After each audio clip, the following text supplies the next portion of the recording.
चंडीगढ़ से थोड़ी देर में गठबंधन के विधायकों की बैठक शुरू होगी, ये बड़ी खबर इस समय। तो बीजेपी, जेजेपी और सरकार समर्थित निर्दलीय विधायक इस बैठक में शामिल होंगे। एनडीए की राष्ट्रपति पद की उम्मीदवार द्रौपदी मुर्मू भी इस बैठक में शामिल होंगी। राष्ट्रपति चुनाव में समर्थन को लेकर बैठक है और ऐसे में सीएम मनोहर लाल और डिप्टी सीएम दुष्यंत चौटाला भी मौजूद रहेंगे। तो बीजेपी के हरियाणा मामलों के प्रभारी विनोद तावड़े भी बैठक का हिस्सा होंगे। बीजेपी के हरियाणा अध्यक्ष ओपी धनखड़ भी बैठक में शामिल होंगे। इसके साथ ही आपको बता दें, अनिल विज, कंवरपाल गुर्जर, रणजीत सिंह भी इस बैठक में शामिल होंगे, मौजूद रहेंगे। तो राष्ट्रपति चुनाव में समर्थन को लेकर ये बैठक कुछ ही देर में शुरू होने वाली है। तो विधायकों की बैठक है तो जाहिर है कि सभी मंत्री तो बैठक में शामिल होंगे ही। सीएम रहेंगे, पार्टी के हरियाणा मामलों के प्रभारी, हरियाणा बीजेपी अध्यक्ष मौजूद रहेंगे और साथ ही राष्ट्रपति पद की उम्मीदवार एनडीए की द्रौपदी मुर्मू भी मौजूद रहेंगी। आपको बता दें कि बीजेपी, जेजेपी और साथ ही सरकार को समर्थन देने वाले निर्दलीय विधायक भी इस बैठक में शामिल रहेंगे, मौजूद रहेंगे और साथ ही हरियाणा बीजेपी के प्रभारी और साथ ही हरियाणा बीजेपी के अध्यक्ष भी इस बैठक में मौजूद रहेंगे। तो चंडीगढ़ से बड़ी खबर, इससे पहले भी राष्ट्रपति चुनाव को लेकर एनडीए के विधायकों की यानी बीजेपी, जेजेपी और सरकार सहयोगी निर्दलीय विधायकों की बैठक हो चुकी है, जिसमें हस्ताक्षर किए गए राष्ट्रपति चुनाव को लेकर। और अब राष्ट्रपति पद की उम्मीदवार द्रौपदी मुर्मू खुद इस बैठक में शामिल होंगी। आपको बता दें कि अब से कुछ ही देर बाद बस ये बैठक की शुरुआत होने वाली है और ऐसे में द्रौपदी मुर्मू आज इस बैठक में शामिल होंगी। एनडीए की राष्ट्रपति पद की उम्मीदवार हैं द्रौपदी मुर्मू। 18 जुलाई को राष्ट्रपति चुनाव के लिए वोटिंग होगी, उससे पहले समर्थन जुटाने के लिए वो यहाँ पर पहुंचेंगी और इस बैठक में शामिल होंगी।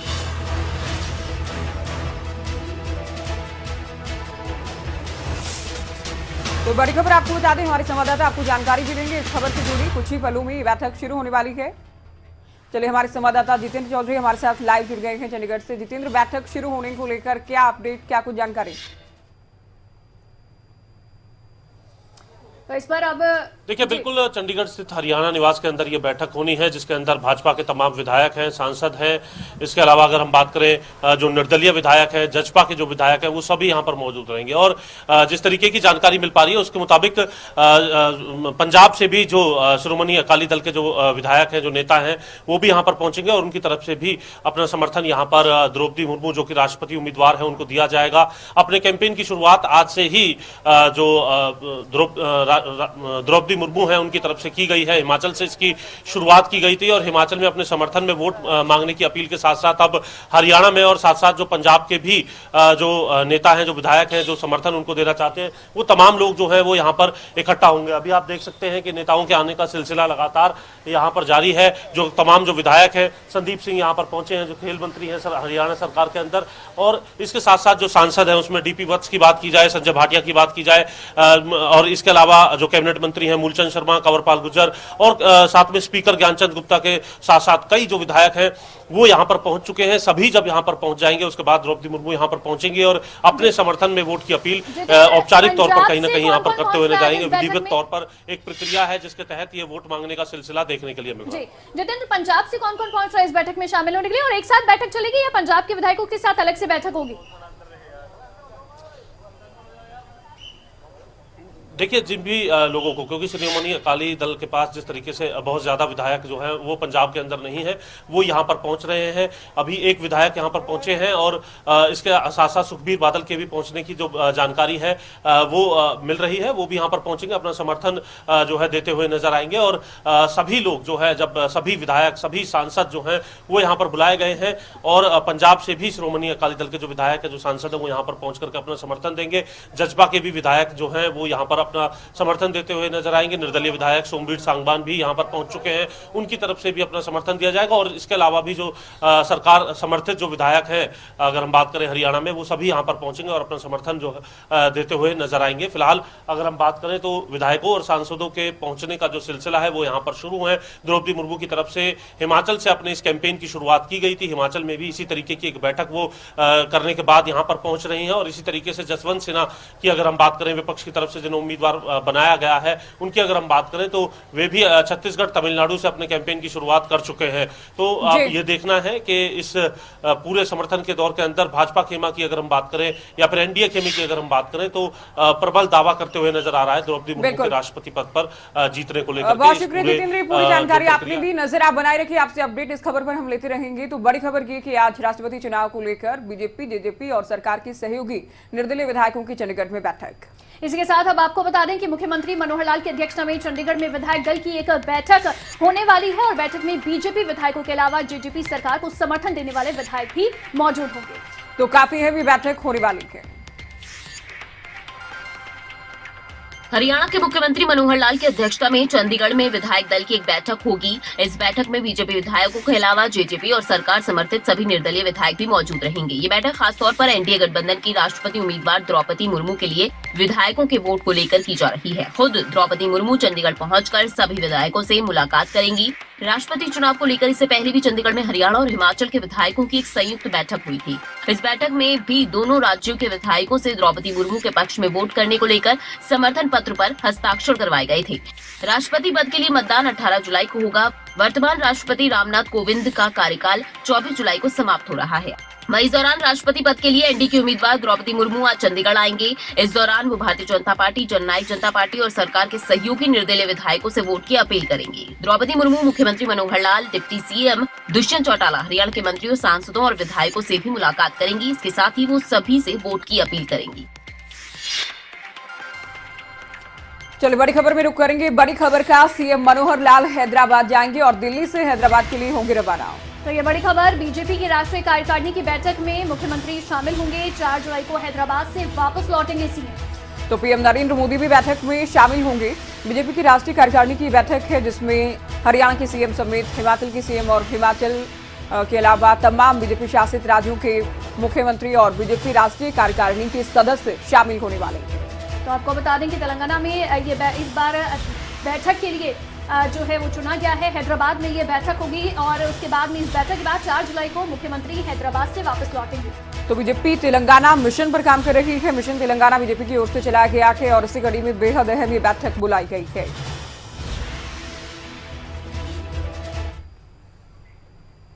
और अब बड़ी खबर आपको बता दें रोहतक से, जहां शहर के कई इलाकों में जलभराव की समस्या देखने को मिली है।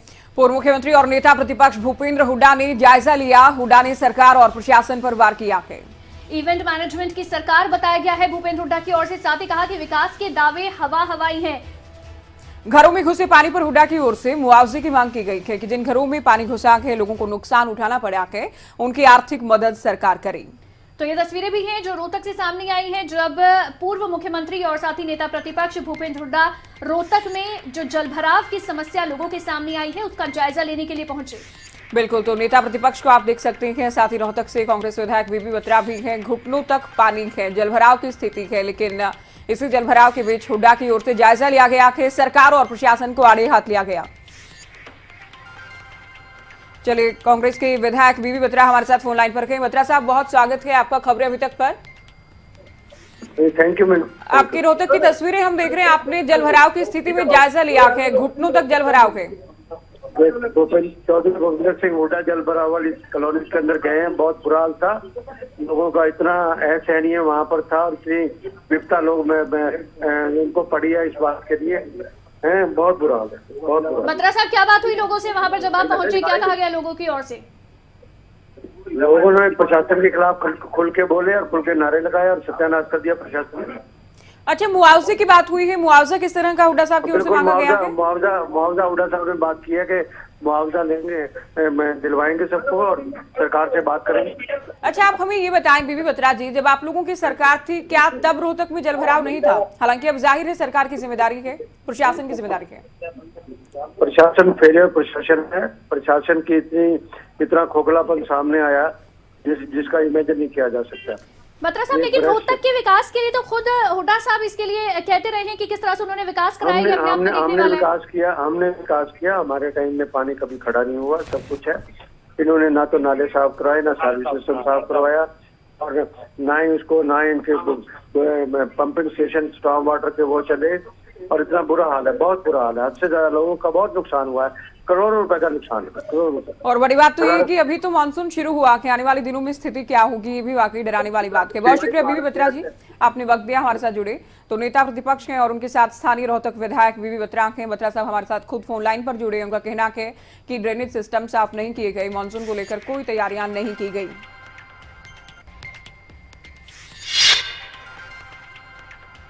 और चलिए बड़ी खबर आपको बता दें, सरकार पर हमलावर नेता प्रतिपक्ष भूपेंद्र हुड्डा और चंडीगढ़ में हुई जीएसटी की बैठक को लेकर भूपेंद्र हुड्डा ने अब निशाना साधा है। तो 2 दिन की बैठक चली और बैठक को लेकर हुड्डा का बयान, सरकार सांस लेने और पैदा होने पर भी टैक्स लगाएगी। तो ये सरकार के ऊपर निशाना साधा गया है। आपको बता दें कि 2 दिन जीएसटी काउंसिल की बैठक चंडीगढ़ में इस बार हुई और इस बैठक को लेकर भी अब भूपेंद्र हुड्डा की ओर से सरकार पर निशाना साधा गया है। तो आज से यानी महीने की शुरुआत के साथ ही काफी प्रोडक्ट महंगे किए गए हैं। उसके बाद नेता प्रतिपक्ष की ओर से सरकार पर वार किया गया है, सांस लेने और जन्म लेने पर भी सरकार टैक्स लगा सकती है। और हमारे साथ इसी बीच बीजेपी प्रवक्ता प्रवीण अत्रे फोन लाइन पर जुड़ गए हैं। प्रवीण अत्रे जी, हुड्डा साहब कह रहे हैं कि सरकार अब आगे सांस लेने पर और पैदा होने पर भी जीएसटी लगाने वाली है। देखिए, जहां तक हुड्डा साहब की बात है, केवल आलोचना करने के लिए आलोचना करना, होना तो ये चाहिए था कि हुड्डा साहब को बताना चाहिए था कि जिन स्टेट्स में कांग्रेस की सरकार है वहां के वित्त मंत्री जीएसटी काउंसिल की बैठक में क्या करते हैं। वहां तो वो जाके इन सभी चीजों की रिकमेंडेशन करते हैं, लेकिन जैसे ही उनको बाहर मीडिया में बोलने का मौका मिलता है तो वो आलोचना पे उतारू हो जाते हैं। आपको हुड्डा साहब से ये सवाल पूछना था कि राजस्थान, छत्तीसगढ़, वहां के वित्त मंत्री जब जीएसटी काउंसिल में बैठे थे तो उन्होंने इन प्रस्तावों को स्वीकार क्यों किया, उन्होंने विरोध क्यों नहीं किया, लेकिन ये नहीं बताएंगे हुड्डा साहब। चलिए, बहुत शुक्रिया अत्रे साहब, आप हमारे साथ जुड़े। तो आलोचना करने के लिए नेता प्रतिपक्ष आलोचना कर रहे हैं और जहां जीएसटी काउंसिल के सदस्य खुद कांग्रेस शासित राज्यों के वित्त मंत्री हैं, वहां विरोध क्यों नहीं किया जाता। और इसी बीच अब चलिए आपको बता दें केंद्रीय मंत्री अनुराग ठाकुर की ओर से क्या कुछ कहा जा रहा है, सीधे सुनवाते हैं। उसके लिए भी संगठन को और मजबूत कैसे किया जाए, इसके साथ ही तेलंगाना की हर विधानसभा क्षेत्र में केंद्रीय मंत्री, हमारे पार्टी के वरिष्ठ नेता ये मीटिंग्स भी ले रहे हैं।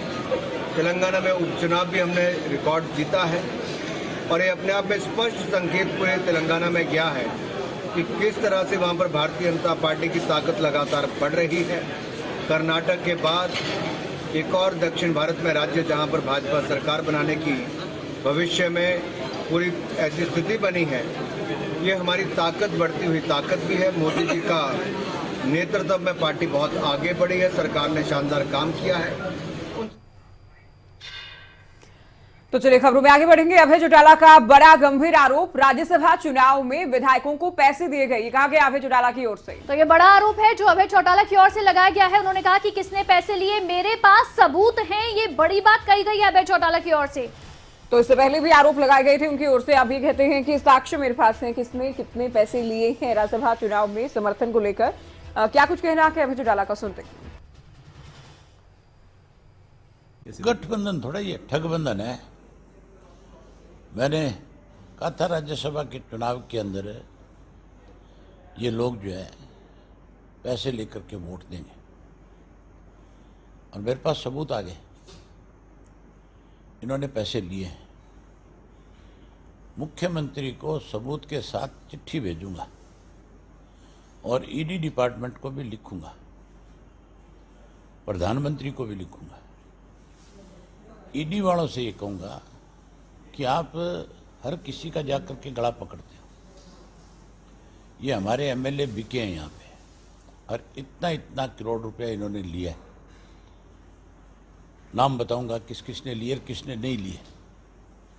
कोई सूची, कितने लोगों की सूची आप बताना अभी? अब वो उनको लिखूंगा, उसके बाद आपको जानकारी आ जाएगी कि कितने लोग ऐसे हैं जिन्होंने पैसे लिए। कुछ है, एक दो एक ऐसे भी हैं जिन्होंने नकार दिया, साफ कह दिया कि हम नहीं लेंगे पैसे, मैं अपनी आत्मा नहीं बेचूंगा, मैं ईमान नहीं बेचूंगा।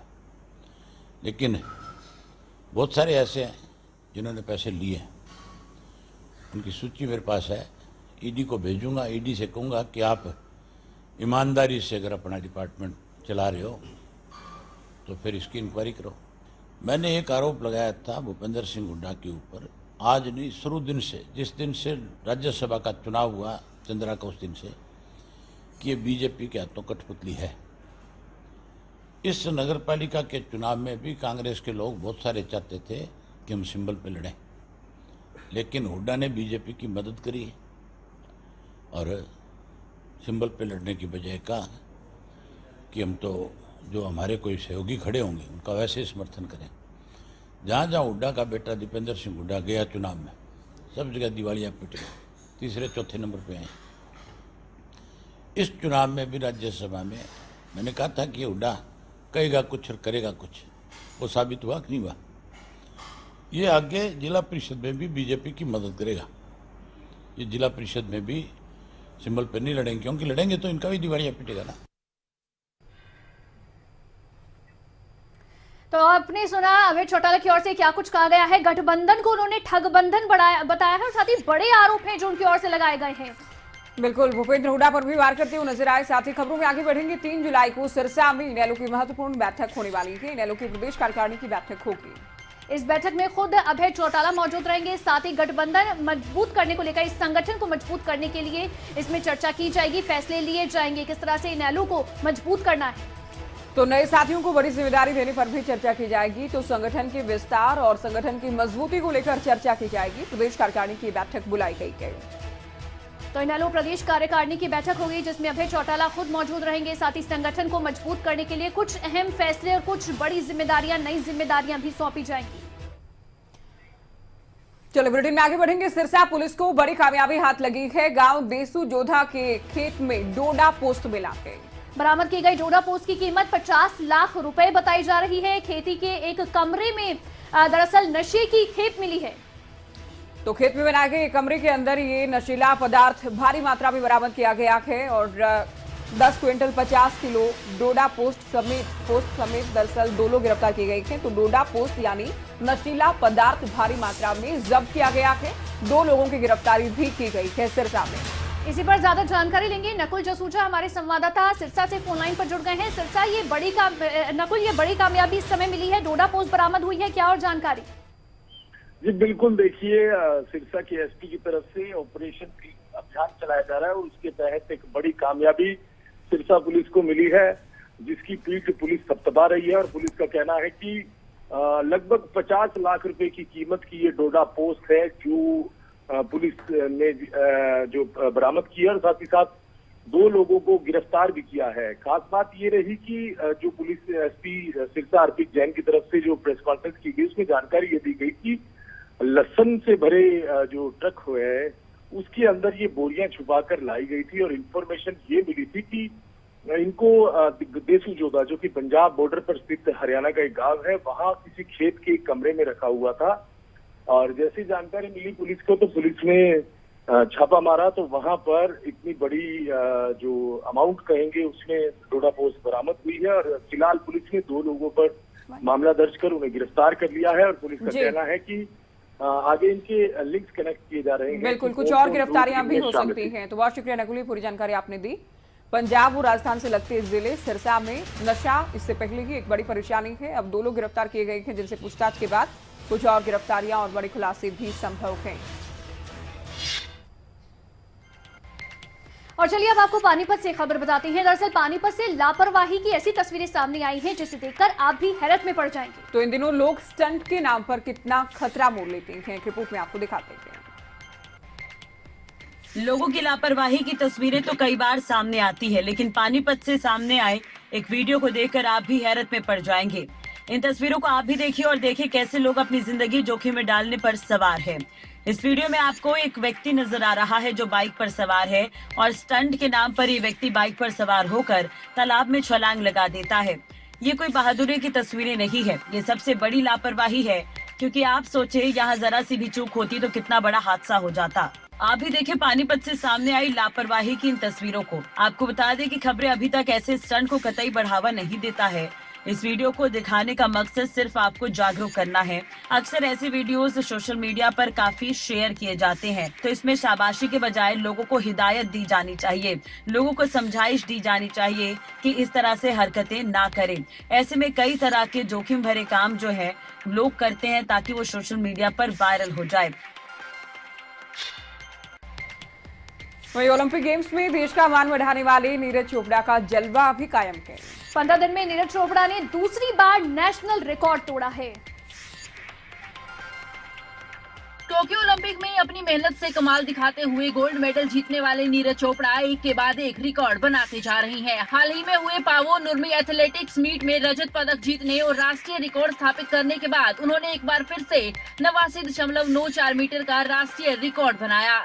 साथ ही उन्होंने डायमंड लीग में सिल्वर मेडल अपने नाम किया है। डायमंड लीग में अपने 89.94 मीटर के शानदार थ्रो के साथ 24 वर्षीय नीरज चोपड़ा ने 89.30 मीटर का अपना ही राष्ट्रीय रिकॉर्ड तोड़ दिया। उन्होंने हाल ही में जून के महीने की शुरुआत में तुर्कू में पावो नुर्मी खेलों के दौरान बनाया था। खास बात यह है कि इस दौरान भी नीरज चोपड़ा ने सिल्वर मेडल अपने नाम किया था। दरअसल वीरवार को स्टॉकहोम में प्रतिष्ठित डायमंड लीग मीट में नीरज चोपड़ा ने अपने पहले ही प्रयास में 89.94 मीटर का थ्रो करते हुए अपना ही राष्ट्रीय रिकॉर्ड तोड़ दिया। वहीं नीरज चोपड़ा को केंद्रीय मंत्री अनुराग ठाकुर ने बधाई दी है और 14 जून को नीरज ने पावो नुर्मी गेम्स में 89.03 मीटर लंबा का थ्रो किया था। और अब सिरसा से बड़ी खबर आपको बता दें, डिप्टी स्पीकर रणबीर गंगवा की गाड़ी पर पथराव किया गया है। तो पथराव का ही मामला डीसी सिरसा अजय तोमर ने गृह विभाग को खत लिखा। अतिरिक्त मुख्य सचिव को पत्र लिखा गया। हालांकि पहले का ही मामला, अब इस मामले में चिट्ठी लिखी गई है सिरसा के डीसी की ओर से।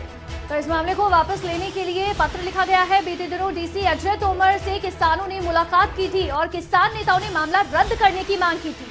तो किसान आंदोलन के दौरान डिप्टी स्पीकर की गाड़ी पर हमला किया गया, पथराव किया गया। वीडियो भी मामले का सामने आया था, जिसके बाद मामला कई किसानों के खिलाफ दरअसल मुकदमे दर्ज किए गए थे। अब डीसी सिरसा की ओर से गृह विभाग के अतिरिक्त सचिव को पत्र लिखा गया है।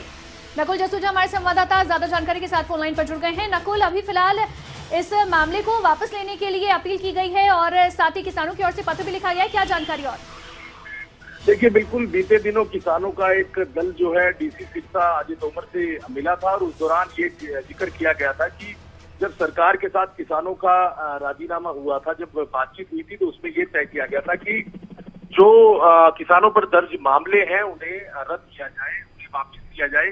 कुछ मामले हैं वो सॉल्व हो गए थे, रद्द हो गए थे, जिन्हें वापस ले लिया गया था। लेकिन एक ये बड़ा मामला था, डिप्टी स्पीकर रणबीर गंगवा की गाड़ी पर जो पथराव हुआ है वो बड़ा मामला था। और इस मामले में किसान डिप्टी स्पीकर रणबीर गंगवा से पिछले दिनों मिले भी थे। तो इन तमाम बातों को लेकर आज डीसी सिरसा ने अतिरिक्त सचिव गृह विभाग की नकुल, आप बने रहिए हमारे साथ। डिप्टी स्पीकर रणबीर गंगवा खुद हमारे साथ जुड़ गए हैं। सर, स्वागत है आपका खबरें अभी तक पर।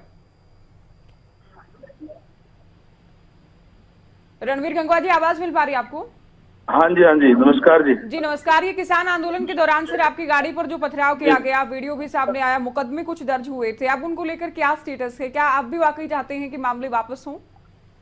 नहीं, बिल्कुल, वो तो सरकार का फैसला था कि मुकदमे सारे वापिस होंगे। और वो जो लोग थे वो भी चौधरी रणजीत सिंह जी है मिनिस्टर, उनके साथ आकर के मेरे रेजिडेंस पे उन्होंने खेद व्यक्त भी किया और फिर हमने कह दिया था कि मुकदमे वापस हो जाए। अच्छा, कब तक ये प्रक्रिया चलने वाली है? क्योंकि डीसी सिरसा की ओर से भी पत्र लिखा गया कि गृह विभाग ये प्रशासनिक काम है, वो तो प्रशासन के लोग बता सकते हैं। हमने अपनी तरफ से उनको कह दिया ये वापस हो जाए, कोई बात नहीं। किसानों से कोई शिकायत नहीं आपको? हो गई बात, जब एक बात खेद व्यक्त कर लिया, एक दौर होता है, वो दौर निकल गया। सारे हम प्यार प्रेम से रहते हैं, तो इस बात को जो एक मामले को समाप्त करना था तो हो गया सब मामला। चलिए, बहुत शुक्रिया रणबीर गंगवा जी, आप हमारे साथ जुड़े। और नकुल भी हमारे साथ फोन लाइन पर हैं। नकुल, सुना आपने कि वो एक दौर था, वो गुजर चुका है, सरकार और किसानों में सहमति बन चुकी है, किसान खेद प्रकट कर चुके हैं, ऐसे में तैयार हैं कि मामले वापस हों और इसी कड़ी में पत्र लिखा गया।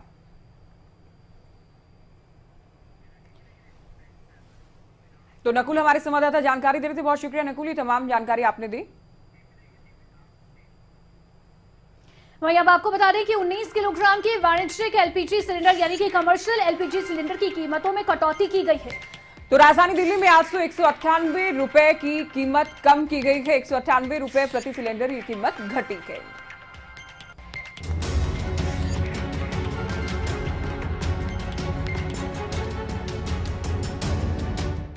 भारत सरकार ने जुलाई के महीने की शुरुआत लोगों को राहत देने से की है। जहां पहले हर महीने की पहली तारीख जनता की जेब में डाका डालने का काम करती थी, वहीं पिछले 2 महीने से पहली तारीख लोगों के लिए राहत भरी रही है। भारत सरकार ने बेतहाशा महंगाई की मार झेल रही जनता को महंगाई के बोझ से कुछ हद तक निजात देते हुए कमर्शियल सिलेंडर के दामों में कटौती की है। आज से 19 किलो गैस सिलेंडर के दाम में आपको 198 रुपए कम देने होंगे। इंडियन ऑयल का 19 किलोग्राम वाला कमर्शियल गैस सिलेंडर अब 2021 रुपए का मिलेगा। चलिए अब आपको ग्राफिक्स के जरिए बताते हैं सिलेंडर की कीमत कहाँ कितनी है। कहाँ कितना सस्ता हुआ कमर्शियल गैस सिलेंडर। दिल्ली में 19 किलो वाला LPG सिलेंडर 198 रुपए सस्ता हुआ है। मुंबई में दाम अब 1981 रुपए प्रति सिलेंडर हो गए हैं। कोलकाता में दाम 182 रुपए सस्ते हुए हैं। कोलकाता में अब 19 किलो वाला LPG सिलेंडर 2140 रुपए में मिलेगा। चेन्नई में 19 किलो वाला कमर्शियल गैस सिलेंडर 187 रुपए सस्ता हुआ है। चेन्नई में दाम 2373 रुपए से घटकर 2186 रुपए प्रति सिलेंडर हुए हैं। हालांकि इससे पहले भी जून के महीने में गैस सिलेंडर के दामों में कटौती की गई है। 1 जून को 19 किलो वाले सिलेंडर की कीमतों में 135 रुपए की कटौती की गई थी, जिसके चलते 1 महीने में सिलेंडर के दामों में लगभग 300 रुपए की कटौती हो चुकी है। वहीं बात मई महीने की करें तो तब भी घरेलू LPG गैस सिलेंडर के रेट 2 बार बढ़ाए गए थे। घरेलू सिलेंडर के रेट में 7 मई को 50 रुपए का इजाफा किया गया था। इसके बाद 19 मई को भी 3.5 रुपए दाम बढ़ाए गए थे। न्यूज डेस्क खबरें अभी तक। तो आज से यानी महीने की शुरुआत के हिसाब से कुछ और बदलाव भी किए गए हैं। आज से देश में सिंगल यूज प्लास्टिक को बैन कर दिया गया है। केंद्र सरकार ने प्लास्टिक बैन का ऐलान किया और अब प्लास्टिक का इस्तेमाल करने पर जुर्माना लगाया जाएगा। केंद्र सरकार ने आज से सिंगल यूज प्लास्टिक बैन करने का ऐलान किया है। सिंगल यूज प्लास्टिक यानी प्लास्टिक से बनी ऐसी चीजें जिसका हम सिर्फ एक बार इस्तेमाल करते हैं, इस पर पूरी तरह प्रतिबंध लगाया जा रहा है। बैन किए गए प्रोडक्ट्स को बनाने या बेचने पर पर्यावरण एक्ट धारा 15 के तहत 7 साल की जेल और 1 लाख तक का जुर्माना लगाया जाएगा। देश में प्रदूषण फैलाने में सिंगल यूज प्लास्टिक सबसे बड़ा कारण है। केंद्र सरकार के मुताबिक देश में 2018 से 19 में 30 लाख टन से ज्यादा और 2019 से 20 में 34 लाख टन से ज्यादा सिंगल यूज प्लास्टिक कचरा जनरेट हुआ था। सिंगल यूज प्लास्टिक से बनी चीजें ना तो डिकम्पोज होती हैं और ना ही इन्हें जलाया जा सकता है, क्योंकि इससे जहरीले धुएं से हानिकारक गैस निकलती है। ऐसे में रिसाइकलिंग के अलावा स्टोरेज करना एकमात्र उपाय होता है। सिंगल यूज प्लास्टिक के बैन होने पर अलग अलग चीजों के लिए अलग अलग विकल्प हो सकते हैं, जैसे प्लास्टिक के स्ट्रॉ की जगह पेपर स्ट्रॉ। इसी तरह बांस से बनी ईयरबड्स स्टिक, बांस से बनी आइसक्रीम स्टिक, कागज और कपड़ों से बने झंडे, परंपरागत मिट्टी के बर्तन आदि का इस्तेमाल सिंगल यूज प्लास्टिक की जगह ले सकता है।